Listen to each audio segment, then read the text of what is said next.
First, let's talk about water, and too much water is bad for you, apparently. Let's talk to Professor Mark Whiteley. Hello, Mark. Good morning. Good morning, there. Why is it so bad for us? It's not. It's like anything really in life. If we have too much of anything, it's bad for us, and too little is also bad for us. Basically, if you are ill and you go into hospital, you need about 1.5 litres of water a day given to you through your veins. So when we hear these people saying that you need 2 litres of water to drink, you can see it's getting, that's more or less right, but they forget to tell you that you've got tea, coffee, beer, wine, all other things, and when you add that all together, it gets to about 4 or 5 litres a day. So do you think that people are becoming too obsessed with drinking too much water? Well, it's a medical problem more than anything. Without doubt, people are drinking far too much water, and they're being told to, usually not by medical people, but by people in gyms or beauticians. And one of the problems is our bodies are in a balance. So, for instance, the concentration of salts in your blood has to equal the concentration of salts inside the cells. And if you get too much hydration, if your blood gets too dilute before you can get rid of it by sweating or peeing it out, what can happen is water can transfer from inside the blood into your cells, and that makes the cells swell a little bit. And particularly in the brain, that can make you irritable or can actually stop you concentrating. So you really don't want to be over-drinking. Similarly, you don't want to be under-drinking, of course. Okay. But you should be taking about, if you add everything together, all your food, drink and everything, you should be coming in at about 2 litres a day. Yeah. But how do you know how much you're taking in when you're eating? Because we know from medical research that it's approximately 500 mils. So unless you're drinking lots and lots of soup or having other bits and pieces, if you're having a normal balanced diet, it's usually about 500 mils a day from the food you have.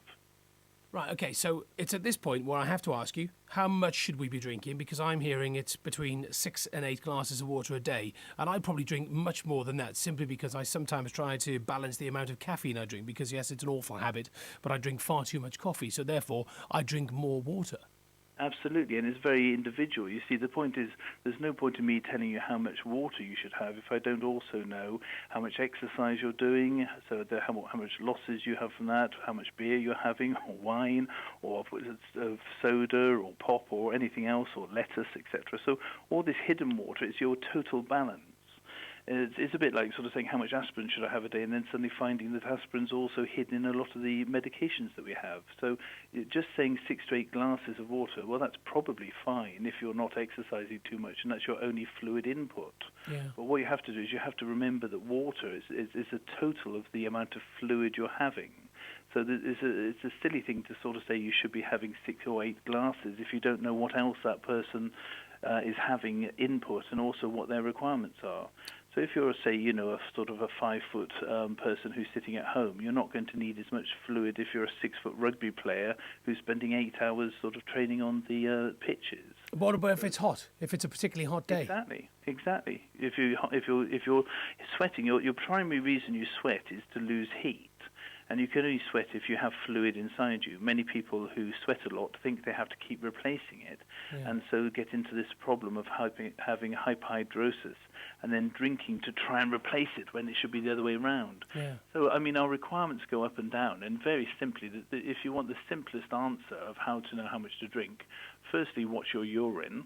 Your urine should be a pale yellow. If it goes completely clear, you're drinking too much. Yeah. Mark, many years ago, I filmed a documentary in Saudi Arabia, and when I was filming, it was the first day of Ramadan, and therefore the crew and we decided to observe Ramadan, given it was the first day. We were up at 6 o'clock in the morning filming, and then we decided to observe it and break our fast by about, I think it was 6 o'clock. It was 40 degrees when we were filming in Jeddah on the day. By 3 o'clock, I honestly thought I was going to pass out. How do people there cope? Because you get used to it. I mean, the most importantly is you've got to think, like everything we do in life. If you're a farmer, you're going to have much thicker skin on your hands. If you're an office worker, you're going to have thinner skin on your hands. Our bodies cope the whole time. If you go to the gym the whole time, you have bigger muscles. If you don't, you have smaller muscles.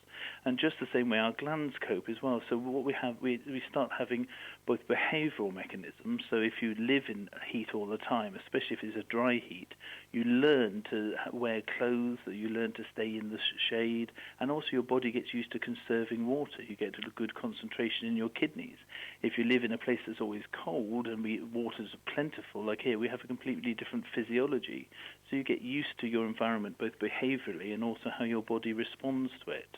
And So what about taking a person from England and suddenly putting them into an environment like that, of course you're going to lose water like mad. Yes, and Mark, just one final question about the traditional nightcap. No doubt there are many people listening to this programme who perhaps celebrated, shall we say, Wales's fine win at Murrayfield yesterday in the Six Nations. It was a great match, wasn't it? It was a decent match. Anyway, we're thankful for a win. We don't care about the performance. It's all about the winning for us today.